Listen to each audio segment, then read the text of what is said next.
Doctors కు మీరు ఇచ్చిన జ్ఞానాన్ని, వివేకాన్ని ఆపరేషన్ థియేటర్ లో మీ సన్నిధిగానే తోడుగా ఉంచారు. ఆ బిడ్డ చక్కగా నడవడానికి మీ శక్తిని ఇస్తున్నారు తండ్రి. ఎముక కట్టుతున్నందుకు నేను స్తుతిస్తున్నాం. మీరు సృష్టికర్తన దేవుడిగా ఉన్నందుకు మేము స్తుతిస్తున్నాం. అలాగనే దేవనాథని కుమార్ జీవన్ మీ కరుణా పీఠంలో ఎత్తుపడుతున్నాం. ఆ బిడ్డ గురించి అనేకులు ప్రార్థిస్తుండగా నా తండ్రి ప్రతి ప్రార్థన మీరు వింటున్నారు. వారికంటే ముందుగా మీరు విజ్ఞాపన చేయ ఆత్మగా మీరు తండ్రికి మొదలుపెడుతున్నారు ప్రభా. ఒక్క ఆత్మ నశించడానికి మీకు ఇష్టం లేదు ప్రభా. ఆ బిడ్డ మార్చబడి రోషం గల దేవుని బిడ్డగా సజీవ సాక్షిగా ఉండడానికి మార్గం చాలా చేయుదుగాక. దేవా బిడ్డ కావాల్సిన వెలుగులు మీరు దయచేయండి, చురుకుదనాన్ని దయచేయండి. శరీరంలో ఉన్న ప్రతి అవయవాన్ని మీరు తాకమని ప్రార్థిస్తున్నాం. ఏ అభయం సరిగా లేదో సమస్తం జరిగినటువంటి దేవుడు డాక్టర్స్ కి అర్థం కాకపోయినా మీరు సమస్తంలో చూస్తున్న దేవుడు అధికారి మొదలు నన్నెత్తడుకు జీవనంలో మీ రక్తం ప్రోక్షించదు కాక. ఆ కుమార్ చేసిన తప్పిదాన్ని మీరు క్షమించమని ప్రార్థిస్తున్నాం. మారు మనసు తగిన ఫలాలు ఇక్కడ ఉన్న ప్రతి బిడ్డ ఫలించడానికి మీ కృపాస్థానం దయచేయగా. మేము అతని రూపాంతరం చెందిన బిడ్డలుగా మీ నూతనమైన వాక్యలతో పొందుకున్న బిడ్డలుగా ఉండటానికి మీ కృపాస్థానం దయచేయని ప్రార్థిస్తున్నాం. ఇంతవరకు నీ బిడ్డలపైన మీరు చూపిన మీ మహా కనికరకు, మీ దయకు, మీ జాలికి మేము స్తుతిస్తున్నాం. నమ్మదగిన దేవుడుగా, కంటి పాపలాగా మమ్మల్ని కాపాడుతూ మీ కరుణ హస్తం, మీ దక్షిణ హస్తం, మీ పరిశుద్ధ బాహువు దేవనాథని మీ యొక్క కుడి హస్తం అతని గాయపాదస్తం తోడుగా ఉంచి పవన్ కు మీరు ఇచ్చిన క్షేమ స్థితిని బట్టి ఎంత స్థుతించా కూడా తక్కువే. దేవా త్వరగా బిడ్డ అతని దేవ స్వస్థత పొంది అప్పుడే పనులు చేసుకోవడానికి మీ శక్తిని సహాయం దాయిచేది కాక. మా కష్టాంజితో మీరు ఆశీర్వదిస్తేనే అది ఆశీర్వదించబడుతుంది ప్రభా. స్తోత్రం. ఈ రాత్రి వేళ ఇక్కడ వచ్చిన బిడ్డలు ఎంతమంది అయితే పనులకు వెళ్ళి దేవా మీ సన్నిధికి వచ్చారో వారి కష్టాంజితో మీరు ఆశీర్వదించండి. పని చేయడానికి బిడ్డలు కావాల్సిన అరుదైన శక్తి మీరు ఇస్తున్నారు, బలాన్ని ఇస్తున్నారు, ధైర్యాన్ని ఇస్తున్నారు, విశ్వాసాన్ని ఇస్తున్నారు, నమ్మకత్వం కలుగ చేస్తున్నారు. అందుకు మేము స్తుతిస్తున్నాం దేవా. ప్రతి విధంగా ఆర్థిక సమస్యలనే వలంలో నుంచి దేవడ మీరు వినిపిస్తున్న విధానం బట్టి ఎంత స్తుతించా కూడా తక్కువే. దేవా మీకే స్తోత్రం, మీకే స్తోత్రం, మీకే స్తోత్రం, మీకే స్తోత్రం, మీకే స్తోత్రం, మీకే స్తోత్రం, మీకే స్తోత్రం.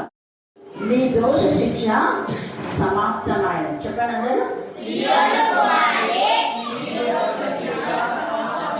మళ్ళీ చెప్పాలా?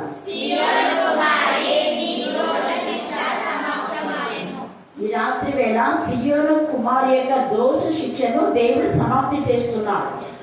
అలాగనే ఎదోము కుమారి దోషంనైతే ఆయన వెల్లడి చేస్తున్నాడు. దోషములకు శిక్ష విధిస్తున్నాడు. సియోను కుమారి దోష శిక్షను సమాప్తి చేస్తున్నాడు. ఈ రెండింటిలో మనం ఎదోము కుమార్ లాగా ఉన్నామా, సియోను కుమార్ లాగా ఉన్నామా? సియోను దేవుడికి చాలా చాలా ఇష్టం. దేవుడు ప్రత్యేకించి ప్రతిష్ఠించాడు. సియోను కుమార్తెలు ఎంతగానో దేవుడి యొక్క నామము గణపరచాలని, అందుకనే సియోను కన్య సంభ్రమ పడమ, ఇదిగో నీ రాజు నీ దగ్గరికి వస్తున్నాడు బాలావాహగా పశువులకి. కాబట్టి నువ్వు ఆయనలో ఉల్లసించి సంతోషించమంటే ఆయనలో సంతోషించినారు కొందరు, ఆయనలో సంతోషించకుండా లోకంలో సంతోషించినారు. ఎవరైతే లోకంలో సంతోషించారో వాళ్ళందరికీ దేవుడు ఉగ్రత వచ్చింది. అలాగనే ఇక్కడ ఎదోము కుమారి కూడా దేవుడిలో సంతోషించకుండా దేవుడికి విరోధమైన విధానంలో దేవుడు ఏదైతే వద్దన్నాడో, ఏదైతే చేయొద్దన్నాడో చేయకూడని పనులు చేసి దేవుడి ఉగ్రత గురైపోయింది. ఈ యొక్క రాత్రి కాల సమయంలో మనము రాబోయే శిక్ష నుంచి విడుదల పొందే వారంగా ఉన్నామా, శిక్షను అనుభవించే వారంగా ఉన్నామా అని వాక్యము ద్వారా మనం పరిశీలన చేసుకోవాలి. ఎందుకంటే ఆయన వాక్యత అనుదినము నూతనంగా ఉన్నాడు. ఎలా ఉంది? మళ్ళీ చెప్పాలి. 19 చేతి లేఖన భాగం కూడా 3వ అధ్యాయంలో మనం చూస్తే విలాప వాక్యములు అక్కడ 3వ అధ్యాయం 21 నుంచి 23 దాకా చదవండి. నేను దీన్ని జ్ఞాపకము చేసుకొనగా నాకు ఆశ పుట్టుచున్నది. యెహోవా కృపగలవాడు, ఆయన వాత్సల్యత ఎడతెగక నిలిచినది అంట. దేవుని యొక్క వాత్సల్యత ఎలాంటిది అంటే ఎడతెగక కంటి పాపలాగా ఆయన మనం కాపాడుతున్నాడు. ఒక్క ఆత్మని నశించడానికి ఇష్టం లేక నిన్న మనం చెప్పింది ఇస్కరియోతు యూదా గురించి. యేసయ్య ఎంత పోరాడాడు, చివరి దాకా ఇస్కరియోతు యూదాను సేవ్ చేయాలని చూశాడు. ఒకడు నా పాత్రలో చెయ్యి ఉంచుతాడు, వాడే నన్ను అప్పగించేవాడు అని అంత డైరెక్ట్ గా చెప్పినా కూడా మార్పు రాలేదు.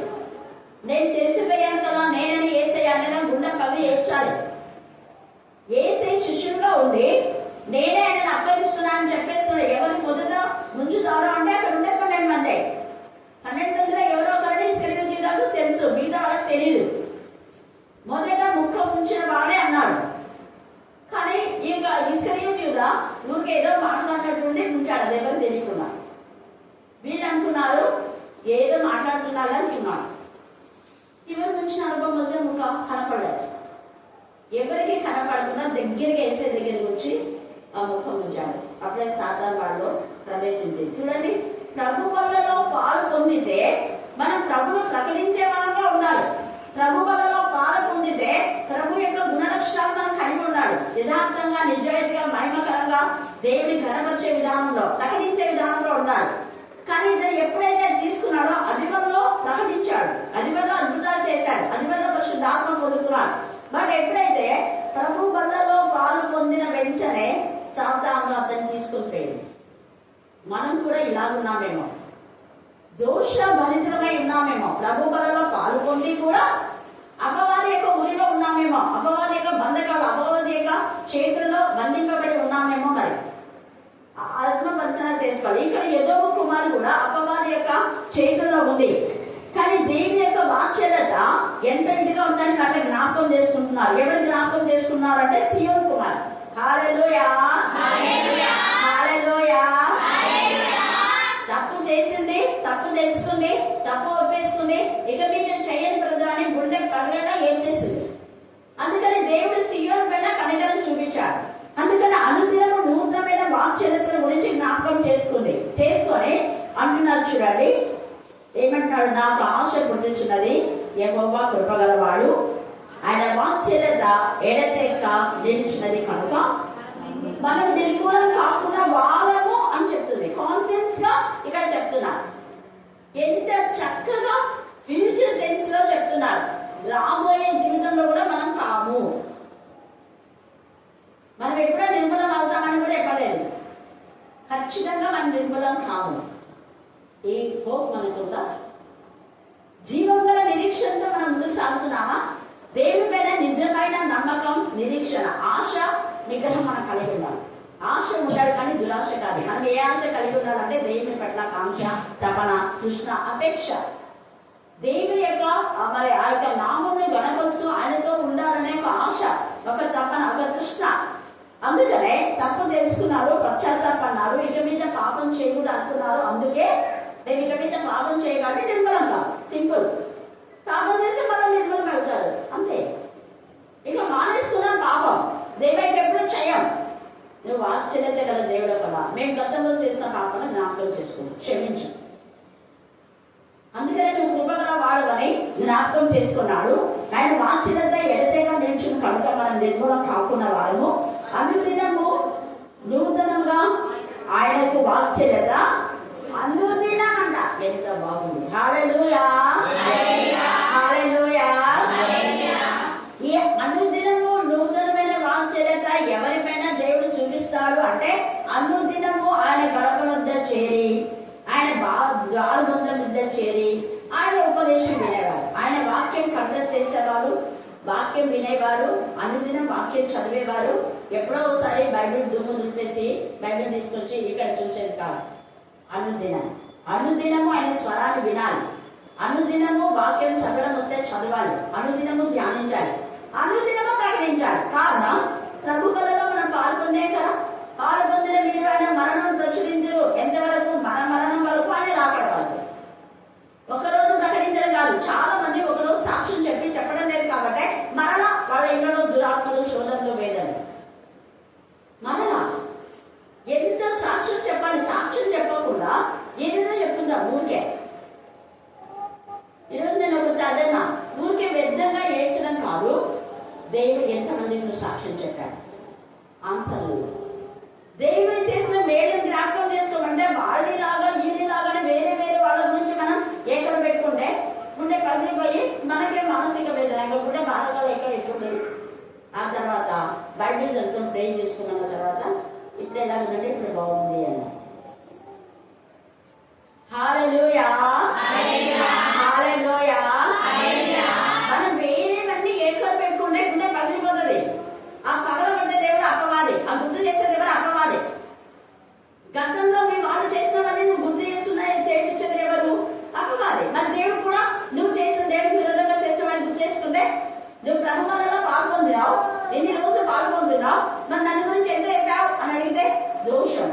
ఎదోము దోష కుమారి యొక్క దోషం శిక్ష. నువ్వు ఎన్నిసార్లు దేవుడికి సాక్ష్యం చెప్పావు? నీ జీవితంలో ఎన్ని మేలు చేస్తే ఎంతమందికి చెప్పావు? దేవుడు అడుగుతాడు లెక్క. అది చేయకుండా ఎవరో చేసిన దాన్ని మనం ఏదో పెట్టుకుంటున్నాం పదే పదే పదే పదే. ఇక్కడ ఏదో కుమార్ చేసిన దోషం అదే. ఎంతసేపు దేవుడు నాకు ఇది చేయాలా అది చేయాలా, దేవుడు చేసిన మేడలు మర్చిపోయి కీడుల గురించి ఆలోచిస్తున్నా. ఎవరో చేసిన కీడు గురించి, అందుకనే కీడు నేను వెళ్లాడుతుంది. నువ్వు దేవుడు చేసిన మేలును ఆలోచిస్తే మేలు దగ్గరికి వస్తుంది, వెతుక్కుంటూ వస్తుంది. దేవుడు చేసిన దాన్ని బట్టి దేవుడు స్తుతిస్తూ ఉంటే స్తుతుల ద్వారా నీకు సమృద్ధి అయిన ఆరోగ్యము, ఐశ్వర్యం, ఆనందం, సంతోషం, సమాధానం, పరిశుద్ధత టోటల్. అదే వాత్సల్యత. వాత్సల్యత అంటే అదే. హల్లెలూయా, హల్లెలూయా. నూతనంగా దేవుని యొక్క వాత్సల్యత మనకి ఏం చేస్తుందంటే నూతనంగా ఆత్మకు, మనసుకు, శరీర కల్మషుని మనం పవిత్రంగా చేస్తుంది. నూతనంగా జీవజల నదులు మనలో ఉరుగ చేసి పాపం మనలోకి రాకుండా పాపాన్ని పాల్గొంటుంది. ఒకవేళ పాపం వచ్చిన నది నీళ్ళగా కొట్టుకోపోతుంది. ఒకవేళ పాపం మన దగ్గరికి వచ్చి మనం శోధించాలనుకున్నా ఆ పాపాన్ని ఏం చేస్తుంది అంటే పరిపక్వ పాపము తాలూకు ఆలోచనలన్నీ కూడా చేతులన్నీ కూడా తొలగించి మాధుర్యమైన పీస్ ఆఫ్ మైండ్ ఆలోచన వెంటనే తొలగించేస్తుంది. ఎందుకంటే ఎహెజ్కేలు 47లో ఆ నది నీరు ఎక్కడికెక్కడికి ప్రవహిస్తుందో అక్కడ సముద్రం నీరు ఏమైపోయిందంట? అందరు చెప్పాలా? ఏమైంది? మళ్ళీ చెప్పాలా? మళ్ళీ చెప్పాలా? సముద్రం నీరే మంచినీళ్ళు అయితే సముద్రం లాంటి సమస్యలు, సముద్రం లాంటి పాపం, ఈ వాక్యం వల్ల నది నీరు నీలో ఉన్నప్పుడు ఆ యొక్క అంత పాపం అంతా పోయి పరిశుద్ధంగా ఉన్నాం. అదే నీ పాపం సముద్రం అంతా ఉండొచ్చు. మేము నువ్వు పాపంతో పోరాడుతూ ఉండొచ్చు, పాపం ఓవర్కమ్ చేయలేకపోవచ్చు, నీ భక్తి నీ శక్తి చాలకపోవచ్చు. కానీ వాక్యం ఉంది కదా, ఆయన అనుదినము వాత్సల్యత చూపిస్తూ నేను శుద్ధి చేస్తాను. ఎప్పుడు ఇదిగో దేవా నీ పైన నేను ఆనుకున్నా అని సాక్షి బిడ్డగా ఉంటాయి. సాక్ష్యం ద్వారా రక్తం ద్వారా నాకు వాదం చేయించా. మరి నువ్వు ఒక్కసారి సాక్ష్యం చెప్తే ఒక్కటే మేలు జరుగుతాయి, ఒక్క రోజే ఆనందంగా ఉంటావు. ఇంకా రోజు రోజు ఈ పాపం నేను పెట్టాడుతూనే ఉంటుంది అంతే. అందుకని ఇక్కడ మాట్లాడు సియోను కుమార్కి ఎందుకు సమాప్తి అయిపోయిందంటే దేవుని ఎంతగానో స్తుతించింది, కనపరిచింది, మహిమపరిచింది, చేసిన మేళ్ళన్నిటినీ జ్ఞాపకం చేసుకుంటుంది. ఇది ఇక్కడ కృప కలవాడు, ఆయన అనుదినము వాత్సల్యత కలవాడు. నీవు ఎంతైనా నమ్మదగిన దేవుడు దేవా. ఎంత బాగా చెప్తున్నారు, ఎంతైనా అంటే కొలత లేనంత, ఇంత అందాము, ఎంతైనా, ఎప్పుడైనా, ఎన్నడైనా, ఎల్లప్పుడు, ఎంతైనా, ఎప్పుడైనా, ఎల్లప్పుడూ నమ్మదగిన దేవుడు. అలా అప్పుడే అని కాదు, నమ్మదగిన దేవుడు అనుకున్నాం. కానీ మనం ఆ నమ్మకాన్ని ఆయన పైన పెట్టడం. మనం ఏం చేస్తున్నాం? నా సమృద్ధిని ఆధారం చేసుకుని నేను బాగా కష్టపడినా, నాకు మార్కులు రాదా, నేను బాగా కష్టపడినా నాకు ఉద్యోగం రాదా, నేను బాగా ఇంత ఎరవేసినా అంత ఎరవేసినా, ఇట్లాంటి శ్రేష్టమైన విత్తనాలు వేసినా నాకు పండాలా. గవర్నమెంట్ పెట్టుకోవాలి, నువ్వు వేసినచ్చు. కానీ ఇవి నా చేతనంగా చేసినాదేవా, ఇక నా శక్తిలోకి లేకుండా నాకు అప్పగించే పని చేశా ప్రభా, నీ పైన ఆధారపడుతున్నా అని దేవుడి పైన ఆధారపడు. అప్పుడు ప్రతి విత్తనం 30 రావడంతా దేవుడి చేతిలో పెట్టాలి. దాన్ని ఇదిగో దేవా నీ చేతిలో, నాకు వచ్చిన దీంట్లో నీ చేతిలో పెడుతున్నావు. అప్పుడు ఆశీర్వాదం మనకు వచ్చిందంతా మన ఇష్టానుసారంగా మనకు అర్థమైంది. దేవుడా అంటే గాలి దీన్ని బట్టి దేవుడు అంటే ఆగిపోతుంది. నీకు వచ్చింది కూడా కాకెత్తుపోతుంది అంతే. బ్లెస్సెడ్ రాదు. ఇక్కడ ఎంత చక్కగా దేవుని యొక్క ప్రేమ అనుదినం లేవా నువ్వు నన్ను కాపాడుతున్నావు అంటే ఎంత బాగుంది అన్నమాట. ఆ పద అనుదినము నూతనమైన వాత్సల్యత, ఆయనకు వాత్సల్యత పుట్టుతుంది కాబట్టి అని గుర్తు చేసుకుని సియోను దేవుని మహిమపరుస్తూ గణపరుస్తుంది. నీవెంతైనా నమ్మదగిన దేవుడు అంటుంది. యెహోవా నా భాగమని నేను అనుకుంటున్నాను. సియోను కుమారి ఇవి అనుకుంది కాబట్టి సియోను కుమారి యొక్క పాప దోష శిక్ష పరిసమాప్తమైంది. మరి నువ్వు ఇలా అనుకుంటున్నావా? నీవే నా భాగం అనుకుంటున్నావా? ఎవరు నన్ను చూసినా చూడకపోయినా నాకు తండ్రివి అవదలకంత అసలు దేవుడు అయిపోలేదు. నన్ను ఎవరు చూడాలా, నన్ను ఎవరు అర్థం చేసుకోవడా, పెళ్ళైనప్పటి నుంచి నా బతికి ఇంతే, పుట్టినప్పటి నుంచి నా గతి ఇంతే, నా గతి అంతే, నా స్థితి అంతే. నీ స్థితి మారదు, నీ గతి మారదు. స్థితి గతులను మార్చే దేవుడు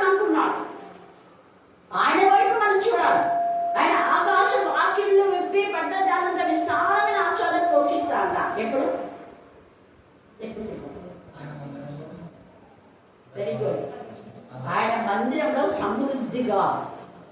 సమృద్ధిగా అంటే నువ్వు ఇన్ టైంకు దేవుడు, నేను చాలాసార్లు సమయం చెప్తాను, నువ్వు ఆర్థిక సహాయము ఇవ్వాలి, సమృద్ధిగా ఉండాలి దేవుడి మందిరంలో.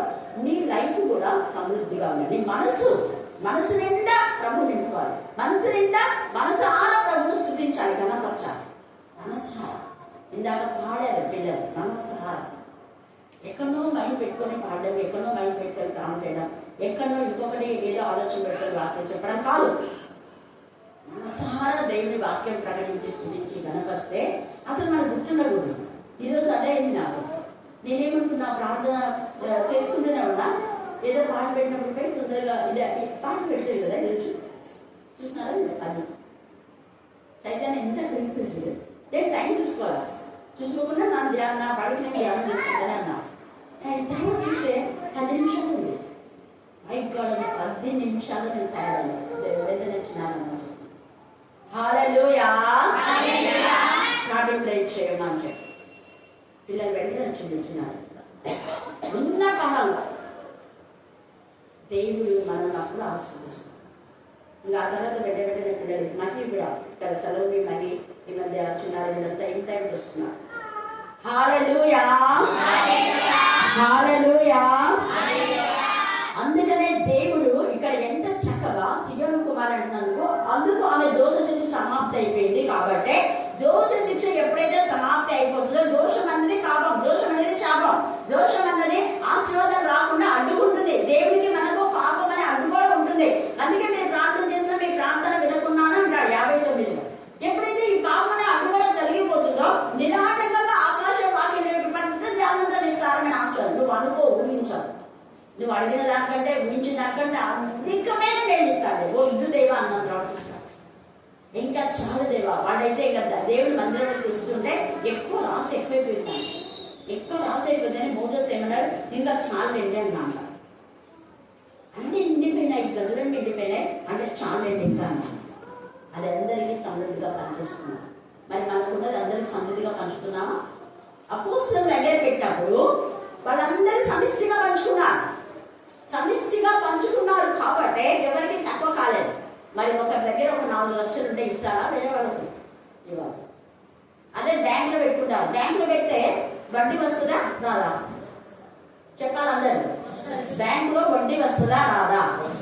ఇప్పుడు బ్యాంక్ లో మనం చర్చినప్పుడు ఉంటాయి అనుకో, ఏ సంఘమైనా 50 లక్షలు 60 లక్షలు ఉంటాయి. 60 లక్షలకు 60,000 ఉంటుంది. 60,000 వడ్డీ లాభం కదా. వడ్డీ లాభంలోకి ఇచ్చేవాళ్ళు దేవుడి యొక్క ఉగ్రత కాబట్టి వద్దులే అంటారా? ఏదైనా అంటారా? ఆడ అది చెప్పలేదు. ఆడ చెప్పింది వాక్యం వేరే. మన వాళ్ళు కలిపి చెప్పే బోధలు ఉంటాయి. ఈ వాక్యం ఎవరు చెప్పాలి అంటే, అయ్యో ప్రభుత్వంకు చాలా అవసరం ఉన్నాయి, గవర్నమెంట్ గారు నాకు వడ్డీ వద్దు, నేను 4 లక్షలు చేశాను, 4 లక్షలు మాత్రమే నాకు ఇవ్వాలి. అప్పుడు చెప్పాలి. మా వెండి బంగారం నీవేదేవా అంటావు. కనీసం ఒక ముఖకమ్మని ఇచ్చినావా? మా వెండి బంగారం నీకేదేవా అంటే చిన్నపిల్లలు పెట్టింటారు. అదైతే 3,000 ఎంత ఉంటుంది. కొన్ని 600 ఇచ్చి పడినా బాగుంది. ఒక చిన్న బంగారం ఇవ్వకుండా నా వెండి బంగారం నీవేదేవంటే అబద్ధం. అబద్ధం ఆడిపోయారు యెహోవాకు హేయము. ఇది ఎవరు సమస్తం నీకే సమర్పిస్తున్నదేవా అంటావు. ఎక్కడ సమర్పిస్తావు?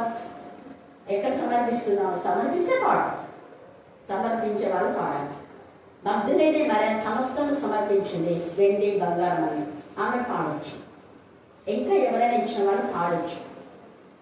లేదా నువ్వు పని చేసుకొని నీ టైం అంతా దేవుని దగ్గర పెట్టినాడే సమస్తం నీవే ప్రభా, పనుల్లో నీవే ఉన్నా, ఇక్కడ నీవే ఉన్నా పాడొచ్చు. అంతేగాని అర్థపర్థం లేకుండా మాట్లాడడం కాదు. దేవుడు లెక్క చూస్తాడని. అందుకని ఇక్కడ వాంఛనత అంటే దేవుడు చేసిన మేలన్నిటి బట్టి కొనియాడుతుంది కాబట్టి దేవుడు ఆకాశ వాక్యం పడ్డంతా విస్తారమైన ఆశీర్వాదం పోషించాడు. దేవుడి మందిరంలో ఆమె యొక్క ఆత్మ మనసు కృంభరించేసింది హన్న. అందుకనే పై నుంచి బ్లెస్సింగ్స్ వచ్చినాయి ఆమెకు. గర్భఫలం యెహోవాయిచ్చు బహుమానం. యెహోవా ఎక్కడున్నాడు? పైన ఉన్నాడు. హృదయం అంతా కృంభరించేసింది. అలాగే నీ హృదయము నీకు వచ్చిన రాబడి అన్ని దేవుడి సన్నిధిలో ఇస్తే దేవుడి సన్నిధి నుంచి ఎప్పుడు దేవుడు తక్కువ చేయడు నా ఎక్స్పీరియన్స్ నేను చాలాసార్లు చూసాను. ఎన్నిసార్లు మొన్న రీసెంట్గా నేనంటే అదే ముందే ఒకరికి ఒక నెలది ముందే మీకు ఇస్తాను ఇచ్చినాను నేను 1000 రూపీస్ ఇచ్చిన ఆ రోజు నేను పొద్దున ఇచ్చిన మరుసటి రోజుకే నాకు వేరే వాళ్ళు 2000 ఇచ్చాను. నేను ఇచ్చింది ఎంత చెప్పండి? 1000. నాకు వాళ్ళు ఇచ్చింది ఎంత? 2000. బాగుందా లెక్క బాగున్నాయి కదా. నేను అనుకుంటున్నా మళ్ళీ ఒకవేళ పెన్షన్ లేట్ వస్తే అదంతా ఆలోచించిన నేను. దేవుడు ఎంత ప్రేమగల తండ్రి అంటే అంత కృపగల తండ్రి. అందుకని ఆయన వాత్సల్యత ఎడతెగగా ఉంది అంటాడు. నూతనమైన వాత్సల్యతతో నీకు సమృద్ధిని ఇస్తాడని. అందుకే మలాకి 3:6-10 నేను చదువుకోండి. తర్వాత మార్కు సువార్త 10వ అధ్యాయం 15-22 దాకా చదివితే అక్కడ ఆస్తి గలవాడు తన ఆస్తిని ఎవ్వరికి ఇవ్వకుంటున్నాడు. అట్లా వాడు దురదృష్టం. నీకు ఇచ్చినది ఎవరికైనా ఇచ్చావా? ఇచ్చి మాట్లాడు, ఇవ్వకుండా మాట్లాడదు. అనేక మందికి నువ్వు సహాయం చేసి మాట్లాడితే అది అర్థం ఉంటుంది. అతనికి ఉన్నటువంటి దాంట్లో ఎవరికి ఇవ్వడు. అందుకని అతని స్థితి మారలేదు. స్థితి అట్లనే ఉంది. నీ స్థితి మారుస్తాను నేను.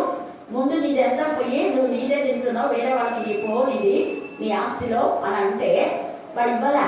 అదే వేరే ధనవంతుడు ఏం చేసినాడు? దేశాంతరం పోయేటప్పుడు ఒకరికి 10, ఒకరికి 5, ఒకరికి 1 ఇచ్చి వెళ్ళాడు. తన ధనమే కదా ఇచ్చి వెళ్ళాడు. ఎందుకు? మీరు పేదలు, మీరు వ్యాపారం చేసుకోండి అన్నారు. లాభం వచ్చిందా లేదా? అతనికి వచ్చిందా? లాభం వద్దు నాకు అన్నాడా? అన్నారు. కాకపోతే మీరు బాగా చేశారు, బలా మంచి నమ్మకమైన దాకా. మరి ముందు ఇచ్చిన వాడిని ఏమన్నాడు చెప్పాలి? ఇచ్చింది నీకు 20,000 ఇస్తే 20,000 ఇచ్చినావు అనుకో, అప్పుడు నువ్వు ఎలాంటిది అది ఎలాంటి వాడు? అందరూ చెప్పాలా? మళ్ళీ చెప్పాలా? తప్పుడు బోధన చేసే వాళ్ళకి ఇదే చెప్పు. తప్పుడు బోధన చేసే పాస్టర్ కానీ నాకు ఒక 10,000 ఇవ్వండి అయ్యగారు, లేదా పాస్టర్ గారు, సేవకులు గారు, లేదా వాక్యం చెప్పిన వాళ్ళు, నేను ఒక 3 ఏళ్ళకి ఇస్తాను, నీ 10,000 నీకే తెచ్చిస్తాను, ఎందుకంటే వడ్డీ తీసుకోకూడదు కదా అని అనండి. ఊరుకున్నారా? చెప్పాలా? వాళ్ళు ఖచ్చితంగా చెప్పాలా అంటున్నాను. ఎవరైనా ఎక్కడైనా వాక్యం చెప్తే నన్ను అడుగుతుంటారు, అక్క ఇక్కడ ఉంది కదా అంటే ముందే అలా ఏం చెప్పినాడా? అదే నేను దిత్యోపదేశ కారణం చూపించిన కదా, వడ్డీకి వచ్చిందా? ముందే చదివినారా? మీరు చదువుందా? ఎందుకు? అది ఏ వడ్డీ అంటే న్యాయంగా, అన్యాయం చేయగలన్నాడు. లాభము అంటే అర్థమైంది, నువ్వు బ్యాంకులో తీసుకునే దానికంటే, వేరే చోట లోన్ తీసుకునే దానికంటే అన్యాయం వడ్డీ ఉంది. ఒక న్యాయమైన పద్ధతి గవర్నమెంటే ఫిక్స్ చేసింది. దానికి కాకుండా ₹2 కూడా న్యాయం అంటారు, కానీ నాకు అడిగితే ₹2 న్యాయం కాదంట. ₹3, ₹4, ₹5 ఇచ్చేవాళ్ళు ఖచ్చితంగా నరకంలోకి వెళ్తారు. అది దుర్వ్యాపారం అంటే. దాన్నే వ్యాపారం అన్నారు, దాన్ని ఏమంటారు? దుర్వ్యాపారం అంటారు. అలాంటివి చేయకూడదు. ఈ యొక్క ఎదోము కుమారి అలాగా దేవునికి విరోధమైన విధానంలో చేసి పాప శిక్షను పొందుకొని ఆ పాపం పరిసమాప్తి కాకపోగా దేవుని చేత శిక్షకు గురైపోయింది. ఈ రాత్రి కాల సమయమందు మనం దేవుని యొక్క వాత్సల్యత అనుదినం నూతనంగా ఆయన వాత్సల్యత పుట్టుచున్నది. ఎంతైనా నమ్మదగిన దేవుడు, నీవే నా భావం దేవా, నాకు ఇచ్చిన ఇదంతా నీవే ప్రభా, ఈ జీతం మీదే, ఈ పని యొక్క మరి వచ్చినటువంటి ఇది మీదే ప్రభా, కష్టాజితం మీదే ప్రభా అని అనువు. ఎంత ఆశీర్వాదము. ఇక్కడ సియోను కుమారి ఇప్పుడు బుద్ధి తెచ్చుకొని అంటుంది, యెహోవా నా భాగమని నేను అనుకుంటున్నాను, ఆయన ఎందుకు నేను నమ్మిక ఇచ్చున్నాను. తను ఆశ్రయించి వారి ఎడల యెహోవా ఎలాగనంట దయాళుడు, తను వెతుకు వారి ఎడల ఆయన దయ చూపుచున్నాడు. వేరే వాళ్ళ ద్వారా ఆయనను వెతకాలి, ఆయన మీద ఆధారపడాలి. తర్వాత నరులు ఆశ కలిగి యెహోవా అనుగ్రహించు రక్షణ కొరకు ఓపికతో కనిపెట్టుట మంచిది. యవన కాలం నా కాడి బయట నరునికి ఏంటంట మేలు, అతని మీద దాన్ని మోపిన వాడు యెహోవాయే. అందుకని యవనస్తులు కష్టపడి పని చేయకుండా, పని పాట లేకుండా తిరిగే వాళ్ళు దేవుని యొక్క విరోధులు. ఈ ఎదోము అంటే పని కష్టపడకుండా రావాలి అనుకున్నాడు. అక్కడ కష్టపడి వంట చేసిన యాకోబు యొక్క ఆ వంట కలగూర వంటకం తినాలనుకున్నాడు. దానికి జ్యేష్ఠత కాకుండా అమ్మేశాడు. దాని విలువ తెలుసుకోలేదు. తర్వాత ఎంతగా ఏడ్చినా కూడా అతనికి మళ్ళా ఆ జ్యేష్ఠత మాకు రాలేదు. దానికోసం ఎంత పరితపించాడు, పొందలేదు. అందుకని ఎదురు అంటే ఎరుపు. ఏషావు అలాగా ఎర్రటి చిక్కుడుకాయల కూరకు ఇళ్ళైపోయినాడు. మనం కూడా ఒక్క పూట కూటి కోసమై జ్యేష్ఠత్వపు హక్కు అమ్మిన ఏసావు లాంటి భ్రష్టుడు. వ్యభిచారి, రెండు వ్యభిచారి భ్రష్టుడు. ఉన్నాడేమో జాగ్రత్తగా చూసుకోండి అన్నాడు. ఇక్కడ జాగ్రత్తగా చూసుకుంది సీయోను కుమార్. తన దోష శిక్ష ఒప్పేసుకుంది, సమాప్తి చేశాడు దేవుడు. అలాగే రాహోబు తన పాపాన్ని ఒప్పేసుకుంది, సమాప్తి అయిపోయి నూతనమైన వాక్యలుగా ఆమె ఇంటి వారందరూ కూడా కాపాడమన్నారు. మగ్దలేనే మరియా తన దోష శిక్ష సమాప్తమైపోయింది, మళ్ళా పాపం చేయలేదమే. ఆమె పరిశుద్ధ పరచబడి నూతనమైన వాక్యలుగా దేవుడు చూపించి, ఇదిగో నీ వెళ్ళి నా శిష్యులకు వాక్యం చెప్పాడు. ఎంత ప్రేమ కలదండి. మగ్దలేనే మరియా పాపం సమాప్తమైపోయి ఆమె పరిశుద్ధపరచబడింది. ఆత్మకు మనసుకు శరీరం కల్మషం నుండి దేవుడు శుద్ధి చేశాడు. భయంకరమైన వేష, కానీ పూర్తిగా దేవుడికి సమర్పించుకుంది. తన ఆత్మ మనసు ప్రాణాత్మ దేహంలో దేవుడికి సమర్పించుకుంది. అందుకే యేసయ్య ఆమెను మొదటి మిషనరీ పంపించాడు. తర్వాత మనం చూస్తే సమరయ స్త్రీ కూడా ఆ కుండ విడిచిపెట్టేసింది. ఇక నేను చేయని బాబా దోష శిక్ష సమాప్తం అయిపోయింది. అనేకులకు ప్రభుని ప్రకటించింది.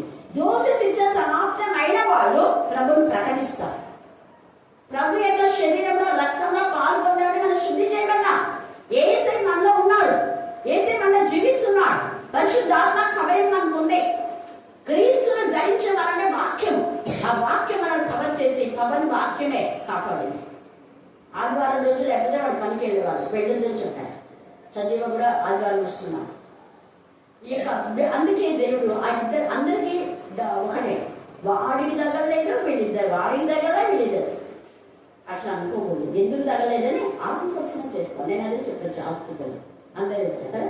ఎందుకు వాడు సేఫ్గా అయినాడంటే మీ వాడు ముందర దేవుని దగ్గర ఒప్పుకొని కాలేదు, తప్పు కదా. మేము చెప్పినాం మేడం, మేము చెప్పినామంటే వాటాలపైన మీరైనా రావచ్చు కదా. చూడండి, ఒకరి మీద ఒకరినే కాదు, హవ మీద ఆదాము అడగ మీద నెప్పాలొద్దు. మన దోష శిక్ష సమాప్తి కావాలి అంటే మనకు మనం పితరులు చేసిన పాపాలు దేవుని ఒప్పేసుకోవాలి, కప్పుకోవద్దు. అతిక్రమం దాచిపెట్టేవాడు ఎప్పుడు ఎన్నడూ వర్ధిల్లాడు. వీళ్ళంతా ఒప్పేసుకున్నారు, దోష శిక్ష పోయింది.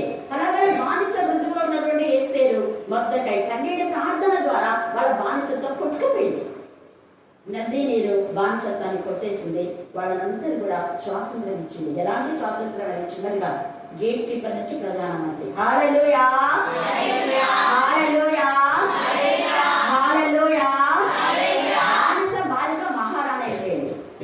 ఆ యొక్క మరి ఇశ్రాయేల్ చిన్నది కూడా ఆ యొక్క సిరియా దేశంలో మహారాణిగానే జీవించిందంట. చిన్నది ఇక్కడ మనం చూసినట్లయితే ఆ సిరియా యొక్క సైన్యాధిపతిని బాగు చేస్తుంది.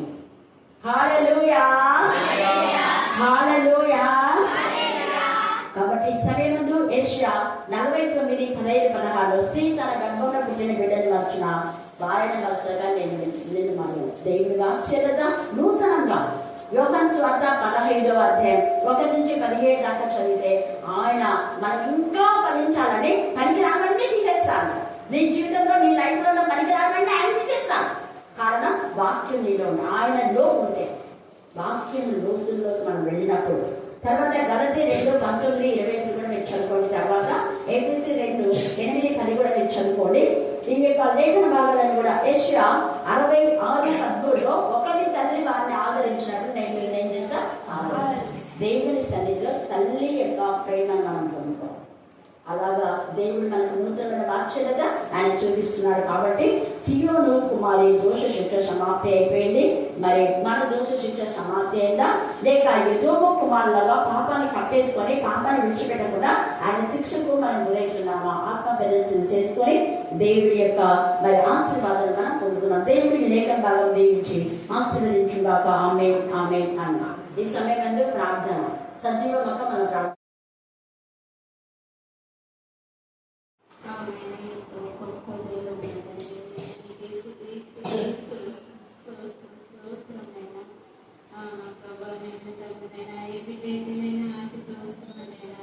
పది బిడ్డలైనా కోరిక నెరవేర్చమని సహాయం దయచిన రత్నాలయ్యా నీకే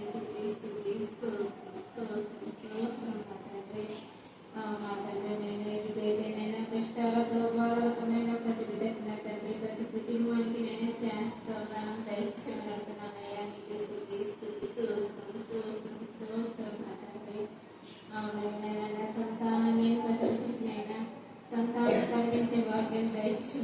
నడుపుతున్నానయ్యా నీకు స్తుతి స్తోత్రములైనా నా ప్రభానైనా నా తండ్రి ఇంతవరకు నా తల్లిని పాటలు అన్న పది బిడ్డకు నా తండ్రి నుంచి ఆరోగ్యాలకు దయచేయమనుకున్నానయ్యా నీకు స్తుతి స్తోత్రం నా ప్రభా అవునైనా ఒక చెప్పిన వాక్యం అయినా ప్రతి వాక్యం మా హృదయం ధ్యానించుకుని అయినా మార్చి నా తండ్రి యొక్క మీద నాకు నడిపించే వాక్యం దయచేయమనుకున్నానయ్యా నీకే స్తుతి స్తోత్రం నా తండ్రి అవును నా ప్రభా నాకు నా తండ్రి మంచి ఆరోగ్యం దయచేయమనుకున్నానయ్యా నీకే స్తుతి స్తోత్రం నా తండ్రి అవును నా ప్రభా నేను హాస్పిటల్లో నా తండ్రి నేను పసినైనా తండ్రి కుమారులు నా తండ్రి నేను ఎంతమంది నేను ఎంత బాధపడుతున్నారో నీకు తెలుసు నైనా కుమారులకునైనా నువ్వే తోడుగా ముందు పుస్తపడుతున్న తండ్రి మంచి ఆరోగ్యంతో దయచి మనట్టున్నానయ్యా నీకు స్తుతి స్తోత్రం నా తండ్రి అవునైనా నేను తండ్రి ఇప్పుడు వచ్చిన 10 బిడ్డనైనా